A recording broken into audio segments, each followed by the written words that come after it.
ایک دوست سجاد حیدر صاحب انڈیا سے ہم سے پوچھتے ہیں کہ میرے بہت سے دوست ہندو ہیں، میری اور ان کے درمیان اسلام کے بارے میں تبادلہ خیال ہوتا ہے۔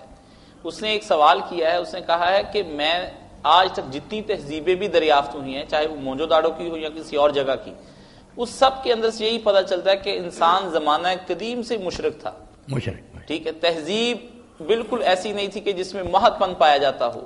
جب یہ ثابت ہو رہا ہے تو آپ کا یہ مذہب اسلام کہاں سے محض پن دیا ہے؟ یہ نئی قرآن بات کر رہا ہے، تو انسان تو شروع سے ان چیزوں کو مانتا چلا آ رہا ہے۔ بالکل یہی بات۔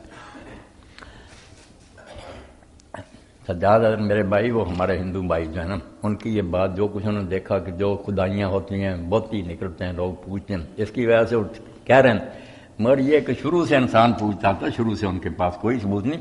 قرآن یہی کہتا، حدیث پر تاریخ بتاتی کہ 10 پشتیں جو تھیں نا آدم علیہ السلام، وہ موحد، کوئی شرک نہیں کرتا تھا، نہ کوئی بت تھا نہ۔ یہ حضرت ادریس علیہ السلام کی امت میں پھر ود سوا یغوث یعوق نصر جن کا ذکر ہے سورہ نو میں۔ یہ نیک بندے، یہ جب فوت ہو گئے نا تو لوگوں کے دل میں شیطان نے یہ بات ڈالی کہ کتنے نیک تھے، تم ان کی مجلسوں میں بیٹھتے تھے، اثر ہوتا تھا، لوگ روتے تھے، توبہ کرتے تھے، اب مر گئے، کہاں ایسی محفلیں ملیں گی؟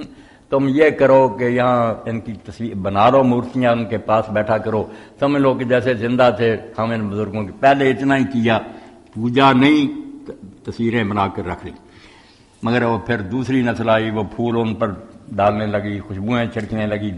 تیسری نسل نے کہا یار ہمارے بڑے ان کے پاس بیٹھتے، انہوں نے مانگنا ہی شروع کر دیا، بے ایمان ہو گئے۔ یہ 10ویں پشت آ کر پھر نوح علیہ السلام رسول آئے۔ یہاں ایک بات اور بھی ہے، بڑے بڑے لوگ اکٹھے ہوئے یونیورسٹیوں کو، انہوں نے کہا رسول اور نبی کا فرق نہیں سمجھ آیا۔ بڑے بڑے علماء لکھتے ہیں اس کے پاس کتاب ہوتی ہے، اس کے بعد نہیں، اس کے پاس شریعت نہیں، یہ کوئی بات نہیں۔ اللہ نے ایسے لوگوں کو بھی رسول کہا جن کے پاس کوئی نئی کتاب نہیں تھی، نہ کوئی نئی شریعت تھی، وہ دوسری شریعت کے پیرو تھے۔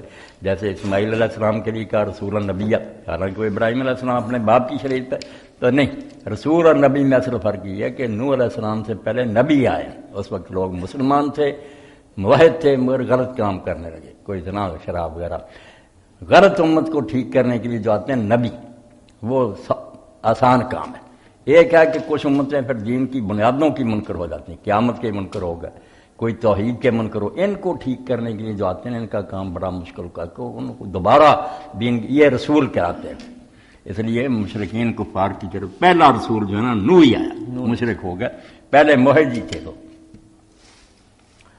تو اس کے لیے ہندو بھائیوں کو نا سجاد اگر کہا کہ یار مسلمانوں سے پوچھنے کی بجائے نا یہ تمہارے اندر آریہ سماج جو ہے نا، آریہ گروہ، اس سے پوچھ لو، وہ موحد ہیں، انہوں نے بت ختم کر دیے، بہت مخالفت کی۔ ہندوؤں میں سے وہ وہابی پیدا ہو گئے، انہوں نے کہا یہ سناتن دھرمی ہے جو جن تم بت بنا، یہ کیا مطلب؟